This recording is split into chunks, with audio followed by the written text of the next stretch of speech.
Hey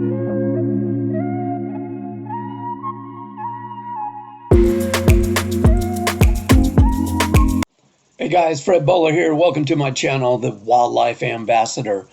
Today's video is going to be about the coral snake and the myths therein. So many people, when we talk about coral snakes, don't have a clue. Oh, that's the one that's got to gnaw on you. It's got to chew the web of your fingers. It can't bite you other than chewing the web of your fingers, right? But the teeth are way in the back, so it needs to get its mouth like wrapped around your whole body.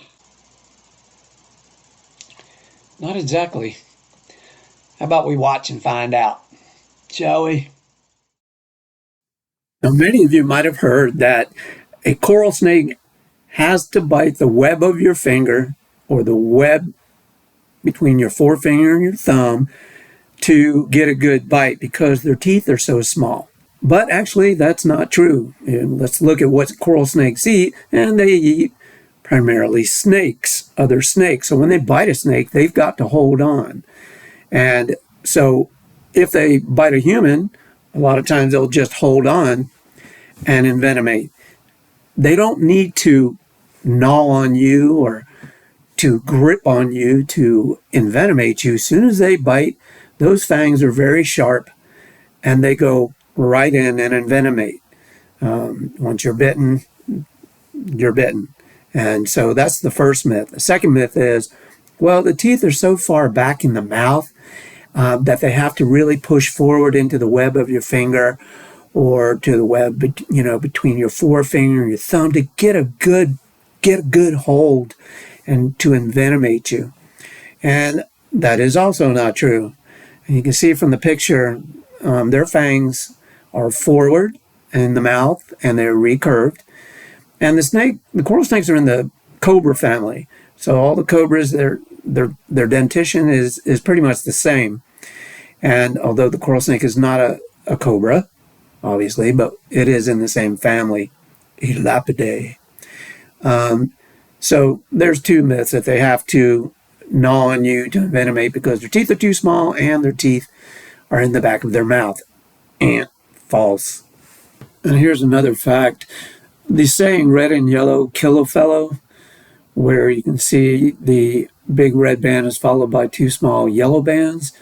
This actually only applies to the eastern coral snake, as there are 3 species of coral snakes in the United States.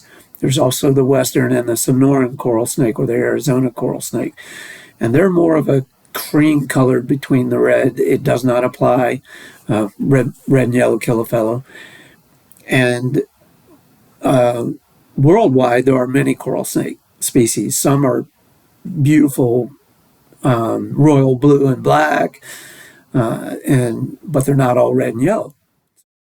The main thing I want to point out also, besides these myths, are that coral snakes are just not aggressive at all.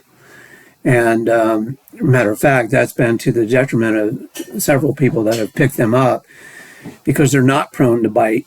And but never, ever, ever, ever pick up a venomous snake, no matter what. Even if the coral snake's so docile that it doesn't bite you, the next time could be the last time. And the next thing you know could be the last thing you know. But because venomous bites are so expensive at the hospital, but you could also, obviously, lose your life. So respect them and leave them alone. Just look at them. And with this video here, this coral snake was, my daughter had spotted it in the road. She's got eyes like a hawk. And so we drove up to it. It was coming across the road. And when I got out, it panicked. And it took off like a rocket. And it came right towards me. But I wasn't in any threat at all. The snakes, they're not going to come after you and bite you. Any snake, especially coral snakes. And you can see what it did. Now people will say, well, that thing could have gone right up your pant leg. And I'm like, well, yeah, it could have. But then I would have remained calm and pull up my pant leg or take my boot off. But hey, whatever, it didn't do it, and I was fine. So there's just a little bit about coral snakes. Don't fear them, but respect them.